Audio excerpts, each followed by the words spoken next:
Halo teman kece, balik lagi bersama Kak Bella. Teman-teman, kali ini kita akan belajar untuk menjadi great leader. Karena topik kali ini adalah how to be a great leader.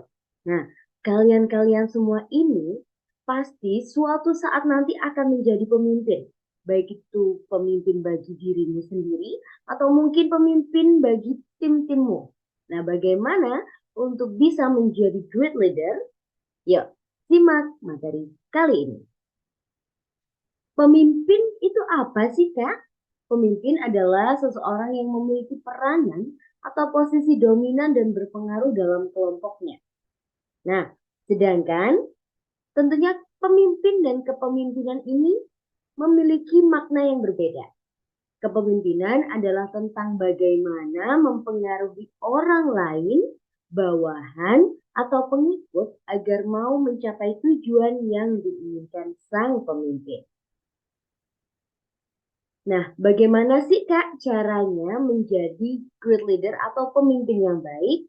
Yang pertama adalah cintai timmu. Cara menjadi pemimpin yang baik yaitu memperlakukan mereka seperti keluarga. Alhasil, kamu akan memiliki budaya perusahaan yang luar biasa di mana anggota peduli satu sama lain merasa tergabung dalam perusahaan. Atau mungkin jika tidak di dalam perusahaan, ada di suatu tim-tim tertentu, suatu kelompok-kelompok tertentu. Karena biasanya pemimpin itu tentu memiliki kelompok. Nah, apabila kelompokmu saja tidak kamu cintai, bagaimana kelompokmu mau mencintaimu? Jadi harus saling saling ada hubungan yang baik, komunikasi yang baik, saling menyayangi, saling peduli, sehingga kinerja tim akan menjadi baik pula. Kemudian yang kedua, untuk menjadi pemimpin yang baik ini adalah sering-seringlah memberi pujian. Cara menjadi pemimpin yang baik, kamu bisa memberikan pujian yang tulus atau pengakuan atas kerja keras anggota. Hal ini akan sangat membantu mereka meningkatkan moral mereka. Nah, setiap anggota tentu memiliki tugas dan peranannya masing-masing. Kamu dapat memberikan pujian terhadap tugas-tugas mereka yang telah mereka selesaikan. Apabila kamu tidak memberikan apresiasi sedikit pun kepada mereka, tentunya mereka akan malas dan merasa tidak dihargai dalam kelompok atau tim tersebut. Selanjutnya, jadilah pemimpin bukan bos. Nah, ini bedanya pemimpin dan bos. Seorang pemimpin yang baik, karyawan atau anggota akan tetap mengerjakan perintah, bukan karena kewajiban, tetapi karena kesetiaan. Bersikaplah secara transparan dan jelaskan mengapa kamu harus melakukan tugas yang akan dikerjakan. Jadi, kalau bos itu lebih ke menyuruh-nyuruh, menjadi orang yang memberikan kewajiban dan hukuman apabila tidak dilaksanakan.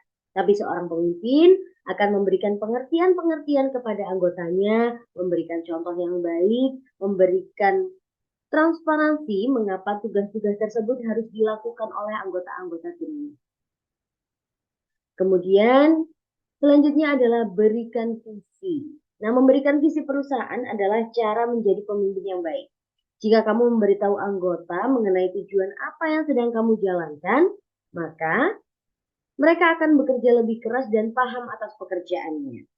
Apabila suatu tim tidak memiliki atau tidak mengetahui tentang visi atau tujuan terhadap apa sih yang mereka lakukan, tentunya mereka akan kebingungan.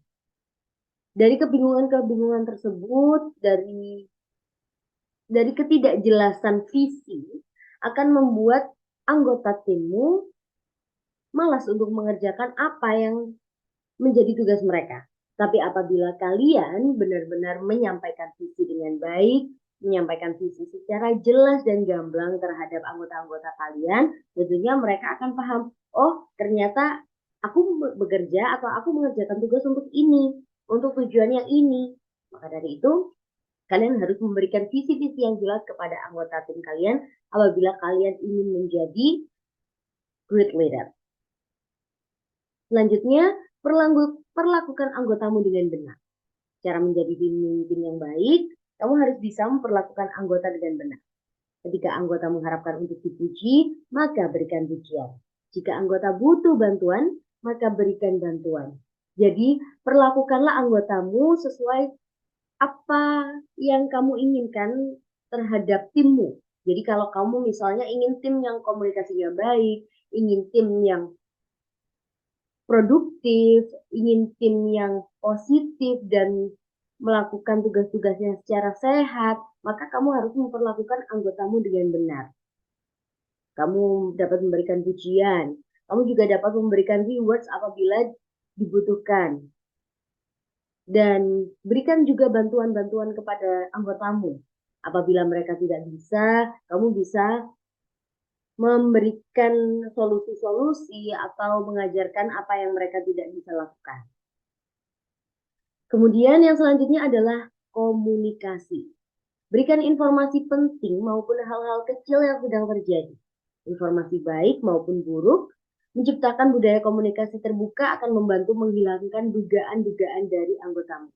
Jadi bersifatlah atau bersikaplah transparan terhadap anggota-anggotamu, terhadap hal-hal yang penting dan perlu disampaikan dalam kepentingan tim atau kepentingan suatu kelompok. Tapi jangan memberikan atau jangan terlalu berkomunikasi secara berlebihan terhadap masalah-masalah pribadimu atau mungkin masalah-masalah pribadi kelompok anggota. Nah, jadi kamu harus membatasi hal tersebut.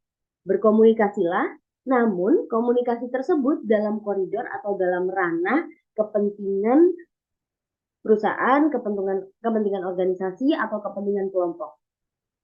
Dan informasi baik buruk ataupun informasi yang bagus itu juga perlu disampaikan kepada anggotamu agar anggotamu ini saling mengerti. Kemudian yang selanjutnya adalah memimpin dengan contoh. Nah, kamu perlu membimbing dan menginspirasi mereka melalui tindakan. Berikan contoh dari apa yang kamu katakan menjadi sebuah tindakan dan tampilkan di hadapan anggotamu. Apabila kamu memberi contoh yang baik, tentunya timmu akan mencontoh hal tersebut pula. Apabila kamu mencontohkan hal yang tidak baik, tentu mereka juga tidak akan respect dengan kamu. Maka dari itu, berikan contoh. Apabila kamu ingin anggotamu disiplin, berikanlah contoh disiplin itu yang seperti apa sih? Kemudian apabila kamu atau kalian ingin anggota kalian ini bekerja dengan tepat waktu dan dengan benar, kalian juga harus memberikan contoh. Kalian menjadi pemimpin yang tepat waktu, tidak terlambat. Selanjutnya, pelajari cara mengatakan tidak. Nah, berani mengatakan tidak akan membuat semua anggota tim merasa seorang pemimpin mempunyai prinsip dan integritas. Oleh sebab itu, seorang pemimpin akan memiliki tanggung jawab atas keputusannya. Tapi tentunya ketika kita menyatakan tidak, ada cara-cara yang sopan sehingga tidak menyakiti hati orang lain. Boleh untuk mengatakan tidak, namun penyampaiannya jangan yang terlalu keras atau jangan yang membuat orang lain tidak merasa nyaman denganmu. Kalian boleh mengatakan tidak dengan tetap menjunjung tinggi kesopanan. Kemudian kalian juga bisa mengatakan iya kepada anggota-anggota tim. Atau mungkin iya terhadap keputusan-keputusan tertentu. Jadi iya dan tidak bisa kalian katakan selagi kalian memiliki alasan-alasan mengapa kalian mengatakan ya, mengapa kalian mengatakan tidak. Selanjutnya, percaya diri namun rendah hati. Nah, pastikan rasa percaya diri dan kemampuan tidak bertindak seperti dunia berputar di sekitar kamu saja. Kamu tidak perlu bertindak seperti baru saja menerima penghargaan yang tak terduga. Kamu dapat belajar untuk berlatih kerendahan hati yang tulus ketika sedang dipuji. Jadi kalian jangan meninggi ketika dipuji dan kalian harus tetap selalu rendah hati. Bagaimana kalian mencontohkan sebagai pemimpin yang tidak sombong. Selanjutnya memiliki karakter dan integritas yang kuat. Pemimpin harus memiliki karakter dan integritas yang kuat setiap saat. Ini harus menjadi inti dari siapa kamu dan menjadi kekuatan mendorong untuk keputusan yang kamu buat. Menjadi disiplin tentang pilihan dan kebiasaan hidup, baik di dalam maupun di luar pekerjaan, adalah kunci menjadi pemimpin yang berintegritas. Jadi, ketika kamu menjadi pemimpin, kamu akan menjadi sorotan. Maka dari itu, kamu perlu memiliki karakter dan integritas yang kuat, baik itu di luar maupun di dalam pekerjaan. Karena kamu adalah sorotan dari orang lain ataupun dari anggota tim sendiri. Selanjutnya adalah bersikap profesional. Sangat sulit untuk mengharapkan rasa hormat dari anggota kamu ketika kamu bahkan tidak membawa diri dengan baik. Patuhi aturan yang kamu putuskan dan akui kesalahan yang dilakukan. Jadi jangan merasa bahwa kamu adalah pemimpinnya, maka kamu adalah seseorang yang sempurna. Maka dari itu, apabila kalian melakukan kesalahan, maka akui kesalahan. Dan kalian harus bersikap profesional juga terhadap pekerjaan-pekerjaan yang kalian lakukan. Kemudian dapat dipercaya dan belajar untuk mempercayai orang lain. Cara menjadi pemimpin yang baik harus dapat dipercaya dan juga memiliki kepercayaan penuh kepada anggota. Jika kamu merasa seperti tidak dapat mempercayai seseorang, jangan mempekerjakan mereka untuk berada di tim kamu. Jadi, kalau misalnya kalian sudah merekrut anggota, kalian sudah memiliki anggota, itu berarti kalian sudah percaya sepenuhnya terhadap mereka, kalian sudah percaya bahwa mereka bisa melakukan apa yang kalian tugaskan kepada mereka. Jadi jangan merasa bahwa si A atau si B ini tidak bisa melakukan tugas. Kalian harus percaya kepada mereka karena kalian sudah merekrut mereka untuk berada di timmu. Selanjutnya adalah memberdayakan orang lain. Pemimpin membekali para anggota mengambil kesempatan untuk memahami tugas yang sedang dikerjakan. Pembekalan mengenai ilmu atau cara dalam melakukan tugas akan memberikan pemahaman untuk anggotamu. Selanjutnya adalah berani. Kamu harus memiliki keberanian untuk mengambil resiko dalam setiap keputusan.